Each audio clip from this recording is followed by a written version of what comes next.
নবী বললেন তিন ব্যক্তির দোয়া আল্লাহর দরবারে কবুল হয়, কোনো মিস যায় না। এক নাম্বার হলো দাওয়াতুল মাজলুম, অত্যাচারকৃত মানুষের দোয়া। কোন স্বামী যদি তার স্ত্রীর উপরে অন্যায়ভাবে অত্যাচার করে, আর স্ত্রী যদি বলে আল্লাহ আমি অন্যায় করিনি, আমার স্বামী আমার উপরে নির্মমভাবে অত্যাচার করছে, আল্লাহর তরফ থেকে গজব পড়বে। অনেক শাশুড়ি আছে দেখবেন, শ্বশুর আছে দেখবেন, নিজের মেয়েকে খাইয়ে নিয়ে ঘরের ভেতর ঢুকে পড়লো, বৌমা পরের মেয়ে খেয়েছে কি তা খবর নিল না। শাশুড়ি মায়েরা, মা বাবা শুনে নিন, অনুরোধ করে বলে যাচ্ছি, শ্বশুর শাশুড়ি মা বাবাদের বলে যাচ্ছি, বাবা খবরদার, বৌমা পরের মেয়েকে যদি আপন করতে না পারেন, আল্লাহ আপনারও মেয়ে দিয়েছে, লোকের বাড়ি বৌমা হয়ে যাবে, আল্লাহ তরফ থেকে গজব পড়বে, বলতে আর হবে না। অনেক ননদ আছে দেখবেন, ভাইয়ের কানে কামড়াচ্ছে, ভাই ভাবিকে মারে, এই ধান্দা করে। এই যুবতী বোনেরা শুনে নাও, ঘুঁটে পড়ে গোবর হাসে, ঘুঁটে বলে তোরও একদিন আছে। তুমি ভাবি পরের বোন মেয়েকে যদি আপন করতে না পারো, তোমাকেও একদিন লোকের বাড়ি ভাবি হয়ে যেতে হবে, আল্লাহ তরফ থেকে গজব পড়বে, বলতে আর হবে না। অনেক বৌমা আছে দেখবেন ডেঞ্জার, স্বামীর ইনকাম বেশি, স্বামীটাকে নিয়ে, ছেলেটাকে মেয়েটাকে নিয়ে খালি আলাদা খাবার ধান্দা করে। একই দেয়ালের এপারে স্বামী স্ত্রী ছেলে মেয়েকে নিয়ে মুরগির গোস্ত দিয়ে ভাত খায়, আর শ্বশুর শাশুড়ি বুড়ো বুড়ি দেয়ালের ওপারে থাকে আলু ভর্তা ডাল খাচ্ছে। ওই বৌমার একটু বিবেকে বাঁধলো না, আজকে আমার বাম্মা যদি থাকতো আমি গোপনে এক পেয়ালা তরকারি দিয়ে আসতাম।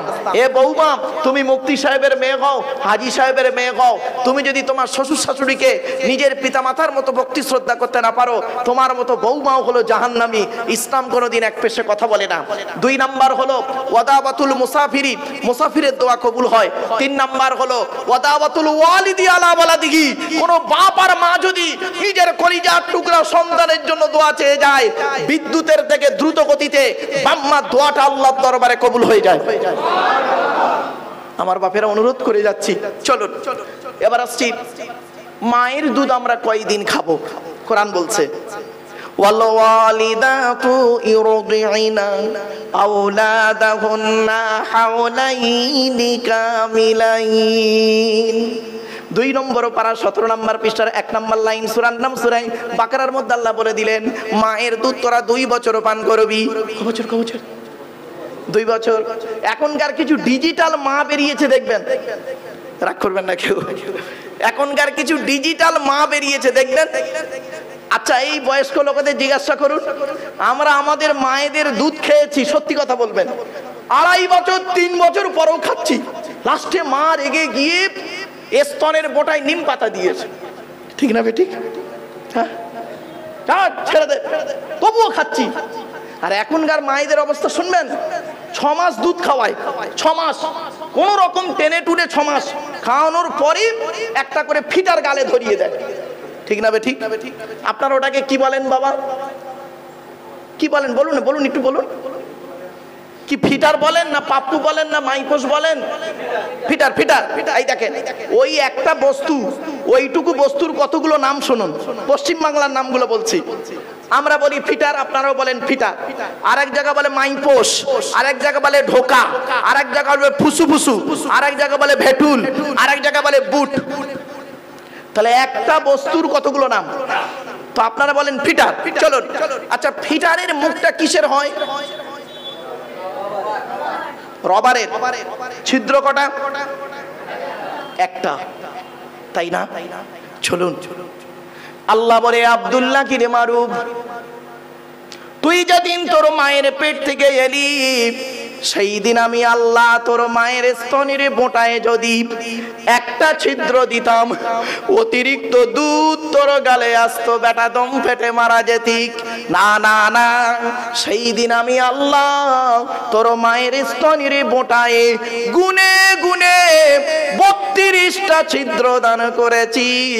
আস্তে আস্তে দুধটা খাবি, বড় হয়ে আমি আল্লাহ আমাকে আল্লাহ আল্লাহ বলে ডাকবি।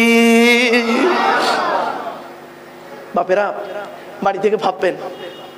চলো, এরপরে আল্লাহ পরে বান্দা শোন, আমার পরিচয় তোরা আর কি নিবি? আল্লাহ বলে তোদের একটু বুদ্ধি দিলাম, বাঁকড়ার মানুষ, কলকাতার মানুষ, তোদের একটু বুদ্ধি দিলাম।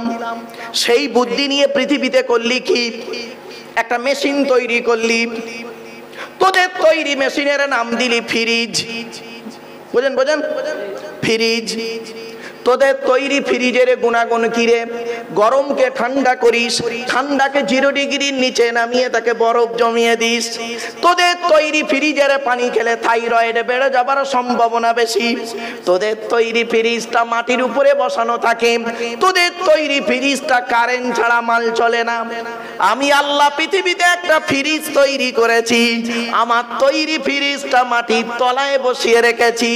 আমার তৈরি ফ্রিজের নাম হলো শীতকাল আর গ্রীষ্মকাল। গরমকালে যত কলে পাম করবি, আমি আল্লাহ আমার তলার ফ্রিজ থেকে গরম গরম পানি বের করব।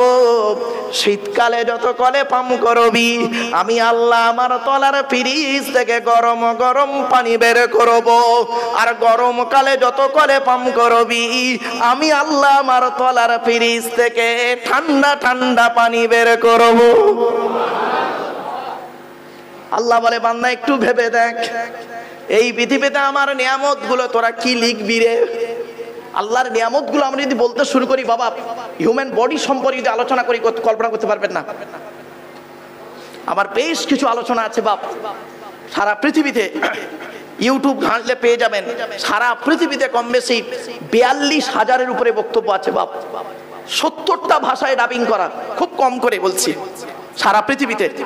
তো এইসব আলোচনা আমি আগে করতাম, এখন একটু কম করে দিয়েছি। এখন একটু কোরআনের আলোচনা একটু বেশি করি, তো 2-1টা আলোচনা প্রাসঙ্গিক এসে যায়, তাই আপনাদেরকে বলছি। হিউম্যান বডি সম্পর্কে যদি আলোচনা করি, প্রত্যেকটা বডির একটা একটা করে পার্টস, কল্পনা করতে পারবেন না। আল্লাহ বলছেন তোর দেহের মধ্যে বডি রেখে তৈরি করেছি, তোর বডির মধ্যে 4টে গুরুত্বপূর্ণ অর্গান দিয়েছি। কটা? এই 4টে গুরুত্বপূর্ণ অর্গানকে যত্ন করে রেখে দিবি। যদি 4টের একটা খারাপ হয়েছে, তুই 100% মারা যাবি। কি কি শুনে নিন, আজ আপনার বাড়িতে গিয়ে এই 4টে জিনিস ঠিক রাখবেন আপনার দেহের মধ্যে। কি কি? 1 নাম্বার ব্রেন, কি বললাম? ব্রেন। 2 নাম্বার হার্ট, কি বললাম? 3 নাম্বার লিভার, কি বললাম? 4 নাম্বার কিডনি। এই 4টের একটা যদি খারাপ হয়, আপনি 100% মারা যাবেন। আল্লাহ বলছে, বেকার টেনশন কেন করিস রে? দুনিয়ার টেনশন করছিস, গাড়ি বাড়ি করে দুনিয়ার টেনশন করছিস, পরকালের টেনশন করতে পারিস না?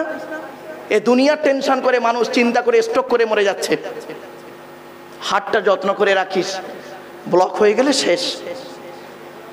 লিভারটাকে যত্ন করে রাখিস, উল্টো পাল্টা চর্বি জাতীয় মাল খেয়ে লিভারে চর্বি জমাস না, ফ্যাটি লিভার করিস না। আমি আল্লাহ জানি, পৃথিবীর হালাল প্রাণীর মাংস খেতে গিয়ে তোদের লিভারে চর্বি জমে যাবে অলরেডি। তো সেজন্য লিভারের চর্বি কমানোর জন্য পৃথিবীতে একটা খাবার তৈরি করে দিয়েছি, জানেন? লিভারের একটা মানে কি স্পেশালিস্ট খাবারের নাম কি শুনে নিন, পেঁপে। কি বললাম? পেঁপে। এত মানে সারা বৈজ্ঞানিকরা গবেষণা করছে বাপ। আমি যে তাফসিরটা লিখছি, আমার লেখা তাফসিরের নাম হলো তাফসিরে আবু বকর সিদ্দিক। গোটা কোরআনের ব্যাখ্যা হতে বেশ কিছু বিজ্ঞান ভিত্তিক আলোচনা একটা করে তুলে দিয়েছি। তো বাপ, আমার লেখা তাফসির যেদিন আপনাদের হাতে এসে পৌঁছাবে, সেদিন হয়তো আমি আর এই পৃথিবীতে থাকবো না। অন্ধকার নীরব নগরে চলে যাব। মানুষ চলে যায়, কথাটাই রয়ে যায়। আমার বাপেরা, কথাগুলো একটু মূল্যায়ন করুন। আগেই বলে নিই বাবা, আমার তেমন ইলিম কালাম নেই, তেমন কোনো বড় আলেম নই আমি, তেমন কোনো বড় বক্তাও আমি নই। তবে আমি মনে করি আমার জ্ঞানটা হলো সীমিত কিছু বই পুস্তক অক্ষর সিলেবাসের জ্ঞান, আর আপনাদের জ্ঞানগুলো হলো বিভিন্ন রকম কোয়ালিটি কোয়ান্টিটি বক্তার বক্তব্য শোনা জ্ঞান। তা আমি মনে করি আপনাদের জ্ঞানগুলো হলো প্রশান্ত মহাসাগরের মতো জ্ঞান, আর প্রশান্ত মহাসাগরের উপরে ছোট্ট একটা কলসির মতো আমার জ্ঞান। আমি আপনাদের জ্ঞান দিতে এসেছি, এটা যেন কোনোদিন ভাববেন না আমি আপনাদের জ্ঞান দেওয়ার ক্ষমতা রাখি নাই বাবা। পেশাগত দিক থেকে বর্তমানে আমি একজন উচ্চ মাধ্যমিক হাই মাদ্রাসার শিক্ষক, কলেজ এবং ইউনিভার্সিটির ছেলে মেয়েও পড়াই। কাজে কাজে আমাকে একজন ছাত্র বলতে পারেন। আমি বর্তমানে একজন ছাত্র, বেশ কয়েকটা ধর্মগ্রন্থের ছাত্র বাপেরা। তাই ভাষাগত দিক থেকে ত্রুটি হলে মার্জনার চোখে দেখবেন, এই আবেদন আপনাদের কাছে রাখলাম। চলুন এগিয়ে যাই। টু দি পয়েন্টের উপরে কথাগুলো একটু বলবো। তবে আমার আলোচনা শুনতে গেলে বাবা 2টো জিনিস লাগবে। 1 নাম্বার হলো সবর, 2 নাম্বার হলো সময়। 1 নাম্বার লাগবে সবর, ধৈর্য লাগবে। আর 2 নাম্বার হলো সময় দিতে হবে। তাহলে আমার বক্তব্য একটু বুঝতে পারবেন, আর নইলে একটু সমস্যা হয়ে যাবে বাপ। চলেন, আমাদের আলোচনা হবে 3টি পর্ব, ব্যাস এই 3টির উপরই আলোচনা ইনশাআল্লাহ আবুল আজিজ কমপ্লিট হয়ে যাবে। আল্লাহর পরিচয় হলো 4টি। কি কি? আল্লাহ নিজেই বলছেন, কুল। কি বললাম বাবা? কুল নয়, কয় হস্যউলা কুল, কয় বয় হস্যউলা কুল। দুটো কুলের মধ্যে পার্থক্য আছে। কওয়ালা ইয়াকুলু থেকে কুল মানে বলো, আকালা ইয়াকুলু থেকে কুল মানে গেলো বা খাও। এজন্য যে ইমামের কোরআন পড়া সহি নেই, ওই ইমামের পিছনে নামাজ পড়াও সহি নেই বাপ। মনে রাখবেন, আমরা নামাজ পড়তে গিয়ে অনেক ভুল করে ফেলি অজান্তে। কি ভুল? আমি 2-1টা বলি আপনাদের। আমরা নামাজ পড়তে গিয়ে কোরআনের সবথেকে ছোট্ট সূরাটি বেশি পড়ি, সূরা কাউসার। ইন্না আতাইনাকাল কাউসার ফাসাল্লি লিরাব্বিকা ওয়ানহার। হাই হুটি, এ গলার ভেতর থেকে হেটা উচ্চারণ করবেন বাপেরা। ফাসাল্লি লিরাব্বিকা ওয়ানহার এর মানে হচ্ছে, নবী তুমি তোমার রবের জন্য নামাজ পড়ো, আর ওয়ানহার এবং কুরবানি করো। আর আমরা উচ্চারণ করি কি? ফাসাল্লি লিরাব্বিকা ওয়ানহার। এর মানে শুনবেন, নবী তুমি তোমার রবের জন্য নামাজ পড়ো, ঝোড়া কোদাল নিয়ে খাল কাটো। কি হলো বলুন দিনি? এই দেখেন আরেকটা ভুল বেরোচ্ছে। নামাজ পড়তে গিয়ে আমরা সূরা ফাতিহা পড়ি আলহামদুলিল্লাহি রাব্বিল আলামিন। আলহামদু, এই গলার ভেতর থেকে হেটা উচ্চারণ করবেন। আলহামদুলিল্লাহ এর মানে হচ্ছে সমস্ত প্রশংসা আল্লাহ তোমার। আর আমরা উচ্চারণ করি কি? আলহামদুলিল্লাহি রাব্বিল আলামিন। এর মানে শুনবেন, সমস্ত ছেঁড়া জামা কাপড় আল্লাহ তোমার। দেখেছেন কোথাকার মানে কোথায় গেল? আরেকটা দেখেন, রমজান মাসে ভোরের বেলা যে খাবারটা খান তাকে আপনারা কি বলেন বাবা? একটু বলেন। হ্যাঁ, শব্দটা সেহেরি নয় বাবা, শব্দটা হলো সাহারি। দন্তেশ্বয় একার নয়, ওটা দন্তেশ্বয় আকার। সিনে জেদ দিলে মানে কি হবে, আর সিনে জবর দিলে মানে কি হবে? সেহেরুন মানে কি আর সাহারুন মানে কি? একটু শুনে নিন। সিনে জেদ দিলে সিগিরুন মানে হলো জাদু করা, কোরআনে আছে হাদা সিগরুম মুবিন। আর সিনে জবর দিলে মানে হবে রাতের শেষ অংশের খাবার।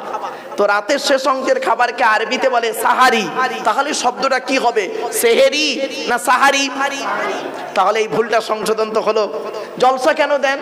জলসা দেবার উদ্দেশ্য হলো 3টে। কটা বাপ? 3টে কারণে জলসা দেওয়া হয়। আমরা বুঝি না তাই উল্টো পাল্টা বলি। জলসা দেওয়ার উদ্দেশ্য হলো 3টি। 1 নাম্বার, অজানাকে জানা। কি বললাম বাবা? অজানাকে জানা। কি অজানা জানা? একটু ধৈর্যের পরিচয় দিই, নিজেরাই বুঝতে পারবেন সত্যি জিনিসটা আমার অজানাই ছিল, এখানে একটু জেনে নিলাম। 2 নাম্বার, ভুল সংশোধন করা। কি বললাম বাবা? কি ভুল সংশোধন করা? একটু ধৈর্যের পরিচয় দিন, নিজেরাই বুঝতে পারবেন সত্যি আমার জিনিসটা ভুলই ছিল, সংশোধন হয়ে গেল। 3 নাম্বার হলো কিছু পরামর্শ নিয়ে নেওয়া। কি পরামর্শ দেব? আমি ব্যক্তিগত কোনো মতামত আপনাদের সঙ্গে দেব না। আল্লাহর বিধান কোরআন according to Islamic law, not only according to Indian law. এটি হলো অ্যাকর্ডিং টু ইসলামিক ল, একটা আইনের কিতাব। এই কোরআন এমন এক কিতাব, মারাত্মক কিতাব, শুনে রেখে দিই। তো এই আল্লাহর বিধান, সংবিধান, এই কোরআন থেকে আমি কিছু পরামর্শ দেব। আর বিশ্বনবী মুহাম্মদ সাল্লাল্লাহু আলাইহি ওয়াসাল্লামের হাদিস থেকে কিছু পরামর্শ আপনাদেরকে দেব। এই আল্লাহর কোরআন আর নবীর হাদিস থেকে কিছু পরামর্শ আপনাদেরকে দেব। সেই পরামর্শ মোতাবেক যদি আমি আপনি পৃথিবীতে চলতে পারি, আশা করা যায় শান্তিতে থাকতে পারবো, ইনশাআল্লাহ পরকালে জান্নাত পাবো। আমার কথা বুঝতে পারছেন আপনারা? হ্যাঁ, বুঝতে না পারলে আমাকে বলবেন যে আপনারা এই কথাটা বুঝতে পারলাম না। I shall try my best. আমি চেষ্টা করবো আমার ভালোটা আপনাদের কাছে তুলে ধরতে। দয়া করে ধর্মটা কি একটু বোঝার চেষ্টা করুন। চলুন একটা একটা করে আপনাদেরকে একটু খুলে খুলে একটু বলে দিই। আর একটা শব্দ বেরোচ্ছে দেখুন। স্বামী স্ত্রী সংসার করতে গিয়ে দেখবেন স্বামী তার স্ত্রীকে ঝগড়ার বশবর্তী হোক, বিভিন্ন কারণে হোক, স্বামী তার স্ত্রীকে একটা আরবি শব্দ বলে ডিভোর্স দেয়। শব্দটা কি বলুন তো? তালাক না বাবা, শব্দটা তালাক নয়, শুনে নিন, তালাক নয় শব্দটা। শব্দটা কি জানেন? শব্দটা হলো তলাক। কি বললাম বাবা? তলাক। আরবি উচ্চারণ কি? তোয়েল আমালিফ কফ। বাংলা উচ্চারণ কি? তয়বায় লয়াকার ক। তলাক মানে পৃথক দেওয়া, ছেড়ে দেওয়া, ডিভোর্স দেওয়া। আর তেল আমালিফ কফ, তয়াকার লয়াকার ক। তালাক মানে জুড়ে যাওয়া, মিলিত হওয়া, একত্রিত হওয়া, জমা হওয়া। আমরা তলাক না বলে সব তালাক বলি। আসুন এবার কোরআনের শব্দটি কোথায় আছে দেখে নি। তলাক শব্দটা কোরআনের বহু জায়গায় আছে। তালাক শব্দটা বাবা টোটাল কোরআনের এক জায়গায় আছে বাবা। এই গোটা কোরআনের এক জায়গায় আছে তালাক শব্দ, বাকি সব জায়গায় আছে তলাক শব্দ। কোথায় আছে বলে দিচ্ছি। 24 নম্বর পারার 7 নম্বর পৃষ্ঠা 14 নম্বর লাইন, সূরার নাম সূরা মুমিন, আয়াত নম্বর 15। আল্লাহ বলছেন লিউনজিরা ইয়াউমাত তালাক, কিয়ামতের মাঠে আমি আল্লাহ সব কটাকে এক জায়গায় জমা করব। তলাক মানে পৃথক দেওয়া, ছেড়ে দেওয়া, ডিভোর্স দেওয়া। আর তালাক মানে জমা হওয়া, একত্রিত হওয়া, মিলিত হওয়া। এই জন্য উচ্চারণের পার্থক্য, মানেও পার্থক্য। আরবিতে অনেক শব্দ বলে ফেললাম, ইংরেজিতে অনেক শব্দ এরকম আছে। দেখেন দু একটা বলে দিই। Meet, MEET, meet, MEAT meat, দুটোই মিট। একটা মিট মানে সাক্ষাৎ করা, আর একটা হলো মিট মানে মাংস, মাংস। BEEB, দুটোই বি। BEB মানে হওয়া, B was been, R BEEB মানে মৌমাছি। বাংলাতে অনেক শব্দ আছে। জ্বালা, বর্গিন জয় একার লয় একার জ্বালা, বর্গিন জয় বা একার লয় একার জ্বালা, দুটোই জ্বালা। একটা যন্ত্রণা জ্বালা, একটা পানির জ্বালা। কমল, কৌকার মোলা কমল, কমলা কমল। কৌকার মোলা কমল মানে নরম, আর কমলা কমল মানে পদ্ম ফুল। এই জন্য বাবা উচ্চারণের পার্থক্য হলে মানেও পার্থক্য। বাপ মনে রাখবেন, মাইকের সামনে এসে কিছু বলার নাম বক্তা নয় বাপ। মাইকের সামনে এসে কিছু বলে দেওয়ার নাম বক্তা নয়। মনে রাখবেন, তিনটে জিনিস কোনোদিন ব্যাকে আসে না, সব সময় সামনের দিকে যায়। 1 নাম্বার, ধনুক থেকে তীরটা বের হয়ে গেলে ওই তীরটা আর কোনোদিন ব্যাকে আসে না। 2 নাম্বার, দেহ থেকে আত্মাটা বের হয়ে গেলে ওটা আর পৃথিবীতে রিটার্ন দেওয়া হয় না। 3 নাম্বার, জবান থেকে কথা বের হয়ে গেলে ওটা আর কোনোদিন ব্যাকে আসে না। মনে রাখবেন, 1 ঘন্টা লেকচার দিতে গেলে বাপ 3 ঘন্টা স্টাডি করতে হবে। 1 ঘন্টা লেকচার দিতে গেলে 3 ঘন্টা কিতাব মুতালিয়া করতে হবে। বাপেরা, খুব কঠিন জিনিস। 1994 সাল থেকে এই 2025 সাল, বিগত 31টা বছর পশ্চিম ভারতবর্ষ, নেপাল এবং বাংলাদেশে ঘুরে যতটুকু বুঝলাম, ন্যূনতম এক্সপিরিয়েন্সকে সামনে রেখে আপনাদের সঙ্গে একটু কোঅপারেট করছি বাপ। আসুন টু দি পয়েন্টের উপর একটু আলোচনাটা করি। আল্লাহর পরিচয় হলো 4টে। কি কি? 1 নাম্বার, আল্লাহ বলছেন কুল, নবী তুমি বলো, হুয়াল্লাহু আহাদ, আল্লাহ হলেন একক। 2 নাম্বার, আল্লাহুস সামাদ, আল্লাহ হলেন অমুখপেক্ষী। আল্লাহ কারোর মুখপেক্ষী নন, সারা পৃথিবী তার মুখপেক্ষী। 3 নাম্বার, লাম ইয়ালিদ ওয়া লাম ইউলাদ, আল্লাহ কাউকে জন্ম দেয়নি, আল্লাহকেও কেউ জন্ম দেয়নি। 4 number, it is very very important, কি? ওয়া লাম ইয়াকুল লাহু কুফুয়ান আহাদ, আল্লাহর সমকক্ষ কেউই নেই। কি বললাম বাবা? একটু বলেন আমার সাথে। আল্লাহ সমকক্ষ কেউ নয়, কেউই নেই। ভাষাটা একটু ফলো করুন, একটু খুলে বলে দিই আপনাদের। একটা ছেলে একটা মেয়েকে বলল, আমি তোমাকে ভালোবাসি। আর একটা ছেলে আর একটা মেয়েকে বলল, আমি তোমাকেই ভালোবাসি। দুটো বাক্য এক। যে বললো আমি তোমাকে ভালোবাসি মানে অন্যকে বাঁচতেও পারি নাও পারি, সম্ভাবনা থাকতেও পারে নাও পারে। আর যে বললো আমি তোমাকেই ভালোবাসি তার মানে শুধুই তুমি, অন্য কেউ নেই। তার বিধে ব্যাখ্যাটা করে দিই। আবাদা ইয়াবুদু মানে ইবাদত করা, না আবুদু মানে আমরা ইবাদত করি, কা মানে তোমার। তো নাবুদুকা মানে হলো আমরা তোমার ইবাদত করি। কিন্তু আল্লাহ কি করলেন, ওই কাফ মফুল অবজেক্টকে আগে করে দিলেন, দিয়ে কি বললেন, ইয়্যাকা না'বুদু ওয়া ইয়্যাকা নাস্তাঈন। আচ্ছা না বাপ, ইয়্যাকা না'বুদুর মানে কি, আমরা তোমারই ইবাদত করি, তোমার ইবাদত নয়। কোন বক্তা যদি মানে করে ওই আয়াতের আমরা তোমার ইবাদত করি, মানে দাঁড়াবে অন্যের ইবাদত করতেও পারি নাও পারি, সম্ভাবনা থাকতেও পারে নাও পারে। অরিজিনাল অর্থ হলো আমরা তোমারই ইবাদত করি এবং তোমারই কাছে সাহায্য প্রার্থনা করি। ওই হস্যইটা যদি না দিয়েছে, বক্তাও যাবে 12টা বেজে, শ্রোতাও যাবে 12টা বেজে। আমার বাপেরা বাড়ি থেকে একটু ভাববেন। চলুন এবার আসছি, এই যে সূরাটি আমি পড়লাম, আপনাদের অনেকের এই সূরাটি মুখস্থ নেই বাবা, বলুন না, একটু কথা বলুন আপনারা, আছে তো? তা পড়লাম কেন আবার শোনেন, 3টে কারণ। 1 নাম্বার হলো এই সূরাটি যে আল্লাহর পরিচয় সেটা বলে দিলাম। 2 নাম্বার হলো আমি এখানে ট্রান্সলেটরের কাজ করলাম, অনুবাদকের কাজ করলাম, ওটা আরবি ভাষা বাংলায় মানে করে বলে দিলাম। 3 নাম্বার হলো সূরাটি পড়লাম কেন, বিশ্বনবী মুহাম্মদ সাল্লাল্লাহু আলাইহি ওয়াসাল্লাম বলেছেন কোন ব্যক্তি যদি 3 বার যদি সূরা ইখলাস পাঠ করে, ওই ব্যক্তির নামায় আমলনামায় আল্লাহ রাব্বুল আলামিন 1 খতম কোরআন শরীফ পড়ার সওয়াব আল্লাহ লিখে দেবে। আপনি কেন এত বড় রহমত থেকে বঞ্চিত হবেন? চলেন এবার আসছি, আল্লাহর পরিচয় দিয়েছি, এখন আমরা আল্লাহর কাছে কেন মাথা নত করব। আমি একটা একটা করে আয়াত পড়ব, আপনাদেরকে আমি মানে বলবো ইনশাল্লাহ। আপনারা আমার জন্য দোয়া করেন বাবা, আল্লাহ পাক যেন সঠিক কথাটি আমার মুখ থেকে বলিয়ে নেন, এই দোয়াটুকু করেন। আসুন আমরা মাথা নত করবো কার কাছে বললেন? জোরে বলুন একটু। আচ্ছা সুবহানাল্লাহটা একটু জোরে বলতে পারবেন তো ইনশাআল্লাহ? চলো কার কাছে বললেন? আল্লাহর কাছে। তার পরিচয় কি? 4টে বলে দিয়েছি। এখন কেন মাথা নত করব তার কাছে, তার ঘরে কেন আসবো, চলুন তিনি কি বলছেন দেখি এই কিতাবের ভিতরে।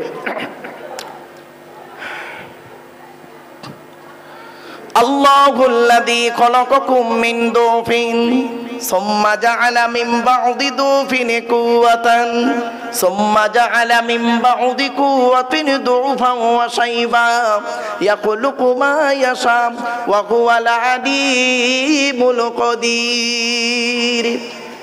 21 নম্বর পারার 9 নম্বর পৃষ্ঠার 8 নম্বর লাইন, সূরার নাম সূরা রুমের মধ্যে আল্লাহ বলে দিলেন, কোন আল্লাহর কাছে তোরা মাথা নত করবি? যে আল্লাহ মায়ের পেটের ভিতর থেকে দুর্বল করে তোদের তৈরি করেছে, দুর্বল শরীরটাকে আস্তে আস্তে ক্ষমতা দান করেছে, ক্ষমতাবান শরীরটাকে আস্তে আস্তে ক্ষমতাকে কেড়ে নিয়ে তোর বুড়ো বানিয়ে দিয়েছে। একটু জোরেও বলা গেল না সুবহানাল্লাহ? নাকি কোন বিধি নিষেধ আছে আপনাদের সুবহানাল্লাহ বললে একটু আস্তে জোরে বললে? মুসলমান কোরআনের আয়াত শুনে যদি আপনি অন্তর থেকে একটু সুবহানাল্লাহ না বেরোলো আর কি বেরোবে বাপ? চলেন কোন আল্লাহর কাছে মাথা নত করব। হুয়াল্লাযী আওশাকুম ওয়া জাআলা লাকুমুস সামআ ওয়াল আবসারা ওয়াল আফইদা ক্বালিলাম মা তাশকুরুন। 18 নম্বর পারা 6 নম্বর পৃষ্ঠা 4 নম্বর লাইন, সূরার নাম সূরা মুমিনুনের 78 নম্বর আয়াত। আল্লাহ বলে, আমি আল্লাহ তোদের মায়ের পেটের ভিতর থেকে তোদের বের করেছি, শোনার জন্য কান দান করেছি, দেখার জন্য চোখ দান করেছি, সৃষ্টি জগৎকে বোঝার জন্য সুন্দর হৃদয় দান করেছি। কোন আল্লাহর কাছে মাথা নত করব? কোরআন জানিয়ে দিয়েছে, ওয়ালাকাদ খালাকনাল ইনসানা মিন সুলালাতিন মিন তিন সুম্মা জাআলনাহু নুতফাতান ফি ক্বারারিম মাকিন। 18 নম্বর পারার 1 নম্বর পৃষ্ঠার 8 নম্বর লাইন, সূরার নাম সূরা মুমিনুনের 12 নম্বর আয়াত। আমি আল্লাহ মাটির নির্যাস থেকে তোদের তৈরি করেছি, বাপ আর মায়ের মিলনের মাধ্যমে ওই পানিটাকে আমি আল্লাহ তোর মায়ের পেটের ডাইসে সুন্দর করে রেখে দিয়েছি। আর কি করেছি? সুম্মা খলাকনান নুতফাতা আলাকাতান ফাখলাকনাল আলাকাতা মুদগাতান ফাখলাকনাল মুদগাতা ইযামান ফাকাসাউনাল ইযামা লাহমা সুম্মা আনশানাহু খলকান আখর। আমি আল্লাহ তোর মায়ের মায়ের পেটের ভিতরে এই পানিটার 40 দিন পরে রক্তপিণ্ড করেছি, তার 40 দিন পরে মাংসপিণ্ড করেছি, তার 40 দিন পরে হাড় তৈরি করেছি, হাড়ে আর মাংসে সুন্দর করে লাগিয়ে দিয়েছি। আমি আল্লাহ তোর মায়ের পেটের ভিতরে সুন্দর একটা আকৃতি দান করেছি। চলুন আমরা এখন প্রত্যেকে মায়ের পেটে এসে গেলাম, ঠিক না ঠিক? খাওয়াবার দায়িত্ব কার? জোরে বলুন কার? ওয়ামা মিন দাব্বাতিন ফিল আরদি ইল্লা আলাল্লাহি রিজকুহা ওয়া ইয়ালামু মুস্তাকাররাহা ওয়া মুস্তাওদাআহা কুল্লুন ফি কিতাবিম মুবিন। 12 নম্বর পারার 1 নম্বর পৃষ্ঠার 1 নম্বর লাইন, সূরার নাম সূরা হুদের 6 নম্বর আয়াত। আল্লাহ বলছে এই পৃথিবীর জমিনে এমন কোন প্রাণী নেই রে যারা খাবারের দায়িত্ব আমি আল্লাহ নিইনি। বান্দা একবার চিন্তা করে দেখিস, সকালবেলা প্রাণীগুলো খালি পেট নিয়ে বের হয়ে যায়, সন্ধ্যা যখন ঘনিয়ে আসে আমি আল্লাহ তাদের ভরা পেট নিয়ে আবারও বাসায় ফিরাইয়া দিই। যে আল্লাহ একটা হাতিকে খাওয়াতে পারেন, যে আল্লাহ একটা ময়েল সাপকে খাওয়াতে পারেন, যে আল্লাহ একটা পিঁপড়েকে খাওয়াতে পারেন, সে আল্লাহ আমাকে আপনাকে খাওয়াতে পারে না? আরে বলুন পারে না? চলুন কিভাবে খাওয়াচ্ছে দেখি। ভাবতে পারবেন না। আল্লাহর খাওয়ানোর টেকনিক্যাল আর বান্দার খাওয়ানোর টেকনিক্যাল বিটুইন ফার ডিফারেন্স, অনেক পার্থক্য। আল্লাহ বলে আব্দুল্লাহ গিল মারুফ, এই আব্দুল্লাহ গিল মারুফ, তুই যখন তোর মায়ের পেটের ভিতরে ছিলিস কি খাবারটা তুই খেলি? আমি আল্লাহ করলাম কি, তোর নাভির সঙ্গে মায়ের নাভিটা জুড়ে দিলাম। ইচ্ছা করলে মায়ের পেটের ভিতরে ওই পানিটাকে তোর মুখ দিয়ে খাওয়াতে পারতাম, কিন্তু না না না, ইন্নাল্লাহা ইউহিব্বুল মুতাতাহহিরিন, আমি আল্লাহ হলাম পবিত্র, তাই পবিত্রতাকে অত্যন্ত ভালোবাসি বলে মায়ের পেটের ভিতর থেকে তোদের প্রত্যেকের মুখগুলোকে পবিত্র করে পাঠিয়েছি একটাই কারণ, পৃথিবীর জমিনে এসে এই পবিত্র জবান দিয়ে আমি আল্লাহ আমাকে আল্লাহ আল্লাহ বলে ডাকবি। যে আল্লাহ আমার আপনার মায়ের পেটের ভিতর থেকে মুখটাকে পবিত্র করে পাঠালো, কি হিন্দুর বাচ্চা কি মুসলমানের বাচ্চা, কি দাড়িওয়ালা কি বেদাড়িওয়ালা, কি শিক্ষিত কি অশিক্ষিত, মায়ের পেটের ভিতর থেকে এসে এই পবিত্র জবানটা এনে এই নিচের জিনিসটা সব সময় মুখে লেগে আছে, ঠিক না বে ঠিক? পুরুষ লিঙ্গটা সবসময় উচ্চারণ করছে। আর একটা শব্দ কি বলে শুনবেন, শুনে নিন। একটা কমন শব্দ বলে পুরুষরা বেশি, শালা। কোথায় কোথায় শালা বলবে দেখবেন। তুই কোথায় থাকিস বে শালা, মানুষ না শালা অন্য কিছু শালা, পাগল কোথাকারে লেখাপড়া করে চাকরি পাবি, এ শালা বক্তা কি বলছে শালা কিছু বুঝতেই পারিনি, চল শালা বাড়ি চলে যাই। এই তালবের সহায়কার লয়াকার সালাম, দন্তের সহায়কার লয়াকার সালাম, মোদানোর সহায়কার লয়াকার শালা, কশালা হলো হুজুর বলে 3 শালা। চলো বাবা একটা শালা ধরি। তালবের সহায়কার লয়াকার সালাম, এ শালা মানে স্ত্রীর ভাই শালা নয় বাবা, ওটা হলো শ্যালক থেকে শালা। তালবের সহায়কার লয়াকার শালা শব্দের সঙ্গে যদি কিছু জুড়ে দেওয়া হয় মানে হয় কি শুনুন, পাঠশালা, কর্মশালা, ধর্মশালা। মাথায় কিছু ঢুকছে? এরপরে আল্লাহ বলে বান্দা শোন, এই পৃথিবীর জমিনে তোর বাপ তোর কি ভালোবাসে, তোর মা তোর কি ভালোবাসে, তোর বাপ আর মায়ের থেকে আমি আল্লাহ তোরে 1,00,000 গুণ বেশি ভালোবাসি। আচ্ছা আমি কথাটা কি বললাম এক্ষুনি? বাম্মার থেকে কে বেশি ভালোবাসে বললেন? আল্লাহ, তাই না? চলুন দেখিয়ে দিই, ভাববেন বাড়িতে গিয়ে। আল্লাহ তাই বাম্মার থেকে আল্লাহ 1,00,000 গুণ বেশি ভালোবাসে। একটা উদাহরণ দিলেই বুঝতে পারবেন। আচ্ছা বাপেরা, আপনাদের গ্রামে, গ্রাম তো না এখন শহর কলকাতা, তো আপনাদের এখানে এমন কোন পিতাকে দেখেছেন স্ত্রীর পেটে বাচ্চা আছে, 9 মাস হয়ে গেছে বাচ্চা, বাচ্চা হতে 1 মাস বাকি, কোন হবু পিতাকে দেখেছেন যে বাজার থেকে ল্যাকটোজিন 1-2 দুধ কিনে ঘরে সাজিয়ে রেখেছে ছেলের জন্য? আগে থেকে রাখে না। কারণ বলুন বলুন, একটু ভুলভাল বলুন না রে বাবা, কারণটা কি? আরে ছেলে এখনো হয়নি, ছেলে এখনো হয়নি, বাপের বিশ্বাস কতটুকু বলুন তো দেখি? ছেলে হোক, মায়ের দুধ ছাড়ুক, তারপরে বাজার থেকে এনে খাওয়াবো, তাই তো নাকি? চলো, আমার আল্লাহ বলে, ওরে আব্দুল্লাহ কিনে মারুফ, তুই যখন তোর মায়ের পেটের ভিতরে ছিলিস, তোর বাপের বিশ্বাসটাই ছিল না ছেলে হবে কি মরবে কি বাঁচবে, সেজন্য তোর বাপ তোর জন্য আগে থেকে দুধ কিনে ঘরে সাজিয়ে রাখেনি। আমি আল্লাহ তোর বাপের মতো ওই রকম ভালোবাসি না। আমি আল্লাহ জানতাম রে, তুই যখন তোর মায়ের পেট থেকে পৃথিবীর মুখ দেখবি, তোর নাভির সঙ্গে মায়ের নাভিটা কেটে দেওয়া হবে, দুধের প্রয়োজন হবে। তাই আমি আল্লাহ করেছি কি, তুই যখন তোর মায়ের পেটের ভিতরে ছিলিস, তোর মায়ের শরীরের 80 ফোঁটা রক্তকে ফিল্টার করি তুই আসার আগেই তোর জন্য তোর মায়ের স্তনের ফোঁটায় দুধ আমি আল্লাহ আগেই পাঠিয়ে দিয়েছি। বন্ধুরে, মা কি জিনিস, বাপ কি জিনিস, জীবনে কোনোদিনই বুড়ো বুড়ি বাম্মাকে কাঁদায় না।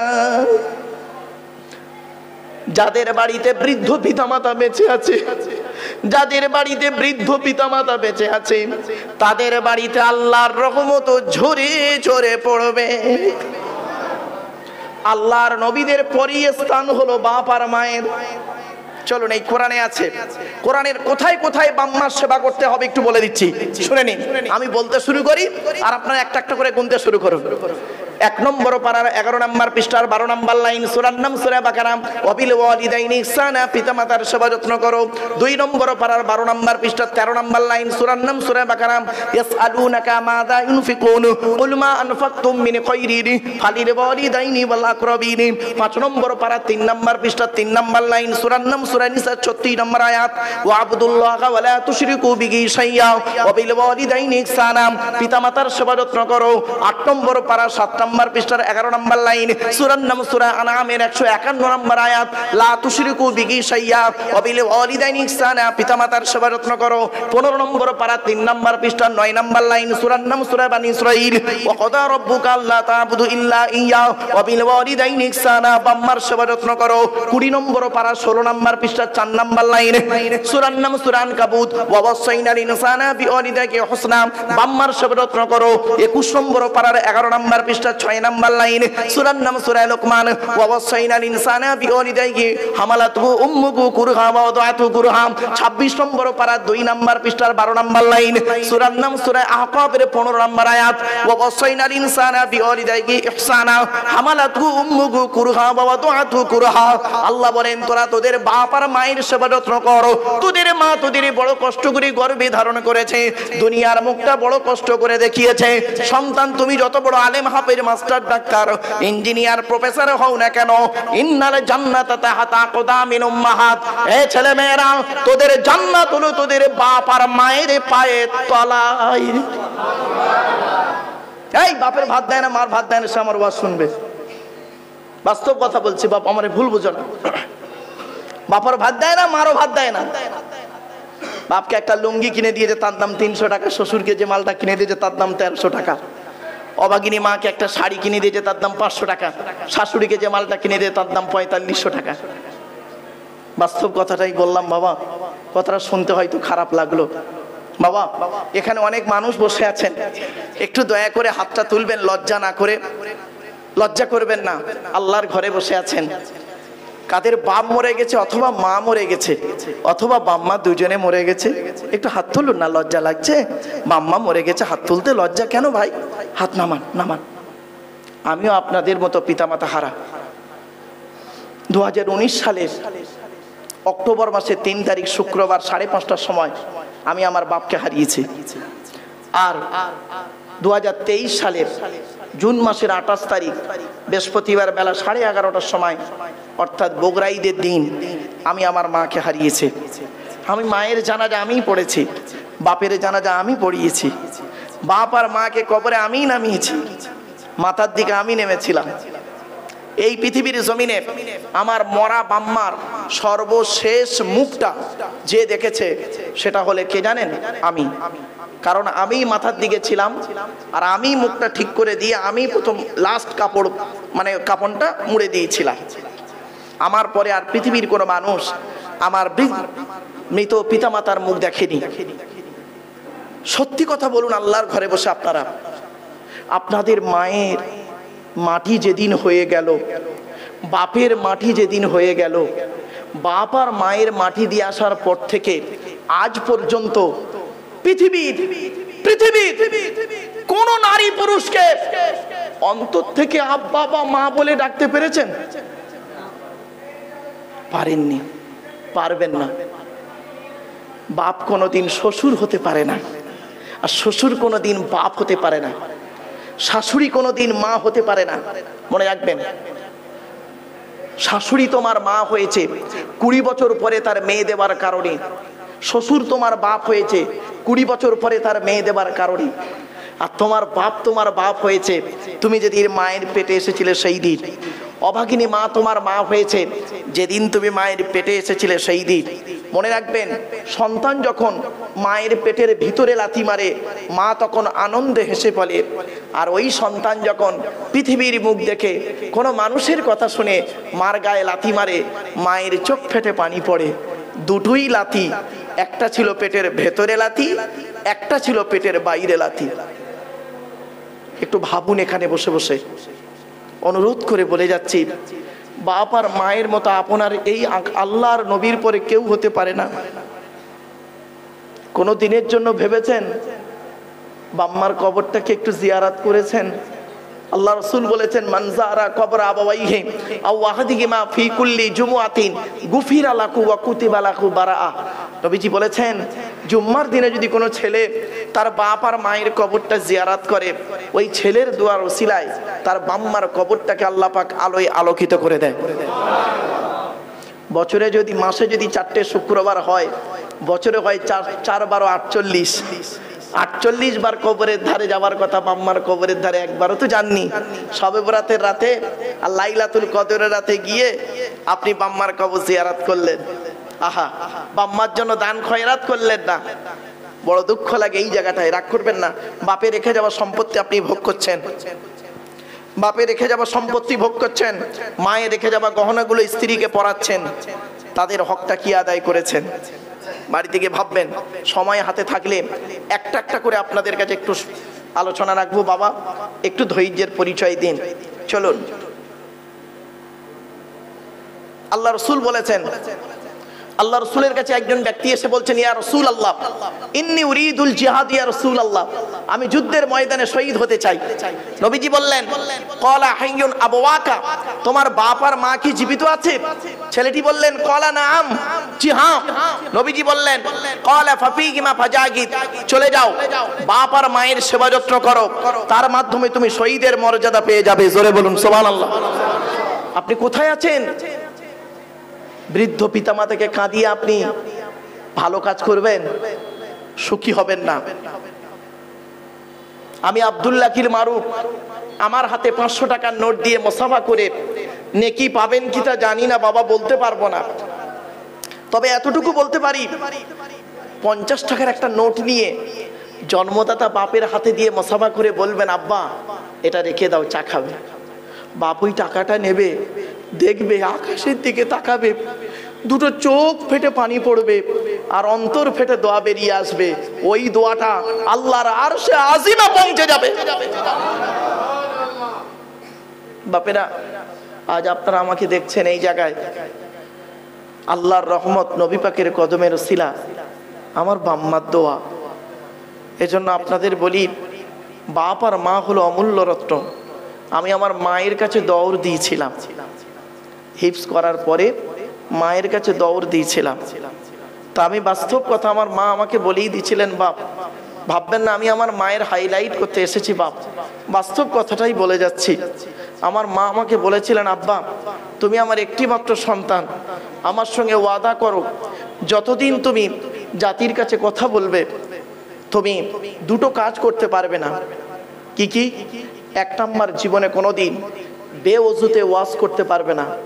তো বাবা ৩১টা বছর কেটে গেল, আমি কোনোদিন স্টেজে বেওজুতে কোনোদিন ওয়াজ করি নাই। আল্লাহ না করায় মরণ পর্যন্ত এটুকু আমার জন্য দোয়া করবেন। আর ২ নাম্বার আর একটা কথা বলেছিলেন, বাবা টাইম ধরে ওয়াজ করো না। তা আমি বললাম কেন মা, সময়ের তো অনেক দাম আছে। বলে বাবা ওটা দুনিয়ার মানুষের ক্ষেত্রে, আল্লাহর সঙ্গে নয়। তা আমি বললাম কেন? বলছে আচ্ছা বলো, জোহরের নামাজ 4 রাকাত ফরজ। বললাম হ্যাঁ। তো জোহরের নামাজের সুন্নত তরিকার নিয়ম কি? তা আমি বললাম তেওয়ালে মুফাসসাল। জোহরের নামাজ আর ফজরের নামাজের তেওয়ালে মুফাসসাল মানে লম্বা লম্বা কেরাত পড়তে হবে। আর তেওয়ালে মুফাসসাল শুরু হয় কোত্থেকে? 26 পারায় সূরা হুজুরাত থেকে নিয়ে আর 30 পারায় সূরা বুরুজ পর্যন্ত, এর মাঝে সূরাকে বলা হয় তেওয়ালে মুফাসসাল। তো বলছে জোহরের 4 রাকাত নামাজ তুমি ইমাম সাহেব পড়াবে, তোমাকে আমি বললাম সুন্নত তরিকায় নামাজ পড়ো। প্রথম রাকাতে তুমি সূরায়, বেশি নয়, প্রথম রাকাতে তুমি সূরা ওয়াকিয়া পড়ো আর দ্বিতীয় রাকাতে সূরা হাদিদ পড়ো। দেখি এই সূরা হাদিদ আর সূরা ওয়াকিয়া, প্রথম রাকাতে ওয়াকিয়া আর দ্বিতীয় রাকাতে হাদিদ, মানে সূরা ওয়াকিয়ার পরে সূরা হাদিদ, এই দুটো সূরা পড়ো। দেখি তোমার 5 মিনিটে 4 রাকাত নামাজ হয় কি করে। মরে গেলেও হবে না, যারা হাফেজ সাহেব ভাই আছে জানেন, জীবনে হবে না, 20 মিনিট লাগবে কমসে কম। বলে তাহলে ওইটা তুমি আল্লাহর সঙ্গে করতে যেও না জীবনে কোনোদিন। তো আমি আমার জীবনে বাবা আজ পর্যন্ত কোনোদিন ঘন্টা ধরে ওয়াজ করিনি। এটা উত্তর 24 পরগনা লাগোয়া কলকাতা। এই উত্তর 24 পরগনাতে আমার সব থেকে বেশি আলোচনা আছে 5 ঘন্টা। তো আমি কোরআনের আলোচনা করি, এক একটা সূরার তাফসীর হয় এক এক জায়গায়। তো বাবা এখানে আজকে প্রথম এলাম বহুদিন পরে। এই মাদ্রাসাতে আমি জুমার নামাজ পড়েছি 2-1 বার। যখন আমি বাইরের রাজ্যে যাই প্লেনে, বাই প্লেনে, তখন এখানে জুম্মার নামাজটা পড়ে অনেক সময় প্লেন ধরি, অনেক সময় ওখান থেকে এসে এখানে নামাজ পড়ে বাড়ি যাই। তো সেজন্য বাপ আপনাদেরকে বলি আমার জন্য এইটুকু দোয়া করবেন। এই পৃথিবীতে অহংকারকারীকে আল্লাহ কোনোদিন পছন্দ করে না। কার মধ্যে এলেম কোথায় থাকে কেউ জানে না, ঠিক না বেঠিক? এখানে এতগুলো মানুষ আপনারা বসে আছেন, আপনাদের মধ্যে এমন জ্ঞান আছে আমার মধ্যে নেই, হতে পারে না? আর এমনও জ্ঞান আল্লাহ আমাকে এখন দিয়েছে আপনাদের কাছে এখনো পৌঁছায়নি। তা বলে আমি আপনাকে তুচ্ছ তাচ্ছিল্য করব? আল্লাহ কোরআনে বলেছেন ওয়ালা তুসাইর খাদ্দাকা লিন নাসি ওয়ালা তামশি ফিল আরদি মারহা ইন্নাল্লাহা লা ইউহিব্বু কুল্লা মুখতালিন ফাকুর। 21 নম্বর পারার 11 নম্বর পৃষ্ঠা 14-15 নম্বর লাইন, সূরার নাম সূরা লোকমান, আল কোরআন। আল্লাহ বলেছেন এই পৃথিবীতে কোনোদিন অহংকার করে চলাফেরা করিও না। আমি আল্লাহ কোনোদিন কোনো অহংকারকারীকে ভালোবাসি না। তো আমার বাপেরা আপনাদের কাছে আমার একান্ত আবেদন নিবেদন, একটু বাড়ি থেকে মূল্যায়ন করবেন। পিতামাতা যাদের বেঁচে আছে খবরদার পিতামাতাকে কোনোদিন কাঁদাবেন না, বাম্মার সঙ্গে কোনোদিন খারাপ আচরণ করবেন না। আর যদিও করে ফেলেন, যদিও খারাপ আচরণ করে ফেলেন,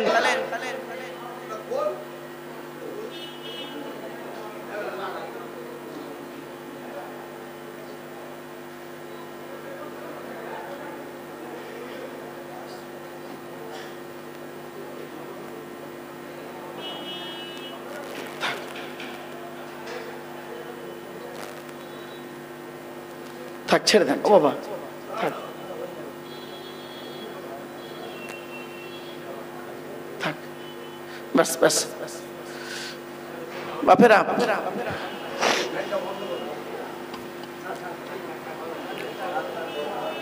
প্লিজ অ্যাটেনশন বাপেরা। যদিও পিতামাতার সঙ্গে যদি কোনো খারাপ আচরণ হয়ে থাকে, আমি আপনাদের বলছি, অনুরোধ করে বলছি, আজকের বাড়িতে গিয়ে বাম্মার হাতে পায়ে ধরে অন্তত ক্ষমাটা চেয়ে নেবেন। অনুরোধ করে বলে যাচ্ছি, বাম্মাকে কাঁদিয়ে, বাপ আর মাকে কাঁদিয়ে কোনোদিন কোনো সন্তান, বাপ আর মাকে কাঁদিয়ে, হকের উপরে বাম্মাকে কাঁদিয়ে এই পৃথিবীতে কোনো সন্তান কোনোদিন শান্তিতে থাকতে পারেনি আর পারবেও না। বাম্মার দোয়া এত বড় দোয়া। চলুন দেখি, দেখে নি আল্লাহ রাসূল কি বলছেন দেখি। সালাসু দাওয়াতিন মুস্তাজাবাতিন লা শাক্কা ফীহি।